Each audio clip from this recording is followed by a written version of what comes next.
এটা দেখেন, hundreds of people who identify as dogs gather in city centre call animal control. তো হচ্ছে তো এরা হচ্ছে মানুষ যারা নিজেদেরকে আপনার হচ্ছে কুকুর হিসেবে পরিচয় দেয়, ঠিক আছে। এবং আরেক দল আবার বলতেছে যে এদের জন্য অ্যানিমেল কন্ট্রোলের লোক ডাকা উচিত, ঠিক আছে। তো এই হলো ঘটনা। তো এখানে আপনার হচ্ছে এখন এদেরকে কি এখন অধিকার দিব আমরা, এদের কুত্তা হওয়ার অধিকার দিব? এখন আমাদের কি করা উচিত?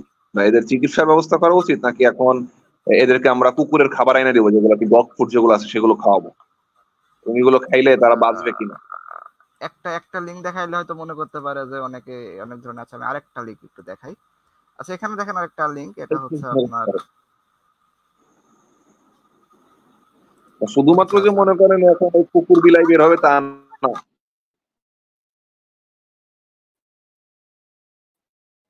ঠিক আছে। আপনার এর পাশাপাশি মনে করেন যে আপনার আরো ইও বের হবে, কিন্তু সে তার সে শ্বেতাঙ্গ হওয়ার পরেও সে তার মনে করেন যে অপারেশনের মাধ্যমে, প্লাস্টিক সার্জারি করার মাধ্যমে সে ব্ল্যাক হয়ে গেল, কিংবা সে কোরিয়ান হয়ে গেল। এখন ট্রান্সরেশিয়াল জটিলতা গুলো আর কি মনে করেন যে তৈরি হইতেছে আর কি। শুধুমাত্র কুকুর বিড়াল আমরা পাবো তা না, আর অন্য কিছুও পাবো। দেখা গেল যে বাংলাদেশের লোক সে মনে করেন যে পাকিস্তানের একটু ফর্সা হয়, সে আপনার এই কি বলা যায় প্লাস্টিক সার্জারি করে পাকিস্তানি হয়ে গেল, তারপর দাবি করলো যে সে পাকিস্তানি। তখন মনে করেন যে আমাদের তো মুক্তিযুদ্ধের চেতনায় মনে করেন আঘাত চলে আসবে, কি অবস্থা। এখানে বলতেছে যে why trans kids are now coming out as animal. তো এখানে একটা এটা বলছে যে দেখেন, a gender no one else can experience. মানে এরা বলতে চাচ্ছে যে একটা এমন একটা জেন্ডার যেটা কেউ যেন মনে করেন হচ্ছে এক্সপিরিয়েন্স করে নাই। মূলত এটা বলতে চাচ্ছে যে হচ্ছে কেউ নিজেকে আপনার হচ্ছে নারী নিজেকে পুরুষ হিসেবে পরিচয় দিতে পারে, আবার কেউ নিজেকে পুরুষ নারী হিসেবে পরিচয় দিতে পারে, আবার কেউ কেউ হয়তো পুরুষ এবং নারী কোনোটাই নিজেকে ফিট মনে করতে পারে না। তখন তারা মনে করেন নতুন আর একটা জেন্ডার হিসেবে নিজেকে পরিচয় দেয়, কিংবা নিজেকে কুত্তা বিলাই হিসেবে পরিচয় দেয়। এর কি এরকম একটা উদ্ভট একটা আচরণ, ঠিক আছে। তো এই এই ক্ষেত্রে আমাদের করণীয় কি হবে? আমরা কি তাদেরকে অধিকার দিব যে সে কুত্তা হয়ে যাক? এটাই এই তো বিষয়ে এখন কি মনে আপনার করেন, কিছু বলতে পারবেন? এখন তারা মনে করেন যে কোন একটা অসুখ হইলো, সে মনে করেন যে কি বলা যায়, সে বললো যে আমারে মানুষের ডাক্তারের কাছে নিয়ে যাও না, আমারে পশুর ডাক্তারের কাছে নিয়ে যাও, কুকুরের ডাক্তারের কাছে নিয়ে যাও। তো তাকে মনে করেন যে আমরা কি তখন পশুর ডাক্তারের কাছে নিয়ে যাব? কেউ যদি মনে করেন নিজের এখন গরু দাবি করা শুরু করলো, তারপরে সে যদি হিন্দুদের যায় বলে যে আমার পূজা করো, তাহলে মানুষটা মেনে নেবে? তারপরে মনে করেন যে আপনার তার অসুখ হইলে তখন মনে করেন যে সে যদি বলে যে আমার কুকুরের ওষুধ খাওয়া, ঠিক আছে।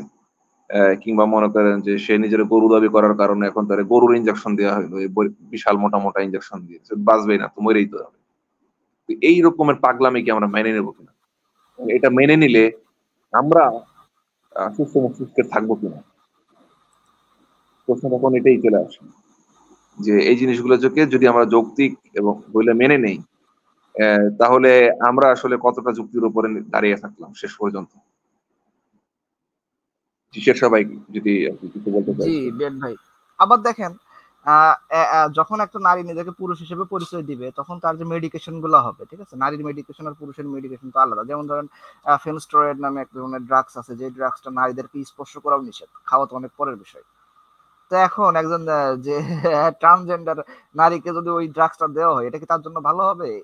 এই ধরনের ক্ষতিকর তাহলে তো মানে এইগুলাই তো প্রুভ করে যে সে আসলে কখনোই, মানে সে মনে করলে যে সে পুরুষ, কিংবা সে মনে করলে সে নারী, এই বিষয়টা সত্য না। কারণ পুরুষ আর নারীর তো ডিফারেন্সিয়াল, এটা তো প্রতিষ্ঠিত একটা ডিফারেন্স।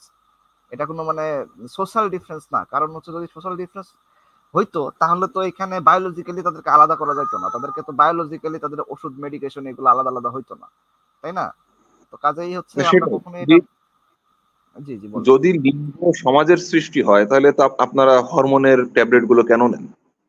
হরমোনের ওষুধগুলো কেন খান যখন আপনারা ট্রানজিশন করেন? যদি জিনিসটা সমাজের তৈরি হয়, এটা স্পষ্ট যে এই পার্থক্যগুলো বায়োলজিক্যাল এবং কি বলা যায়, মানে সুস্পষ্ট পার্থক্য বিদ্যমান নারী এবং পুরুষের মাঝখানে। এই জিনিসগুলো অস্বীকার করার কোনো উপায় নেই। এবং অনেক নারীবাদীরাও এটা স্বীকার করছে। নারীবাদীরাও এটা আপনার স্বীকার করে যে নারী এবং পুরুষের পার্থক্য আছে। কিন্তু এই পার্থক্য থাকার পরেও আমাদেরকে তারা বলে যে না ঠিক আছে। কি বলা যায়? ইকুয়ালিটি ইন ডাইভার্সিটি বা আরকি এই আরকি। আমাদের পার্থক্য থাকার পরেও আমাদেরকে সমান অধিকার দিতে হবে ইত্যাদি, ইত্যাদি তারা বলে থাকে। সেগুলো ভিন্ন বিষয়।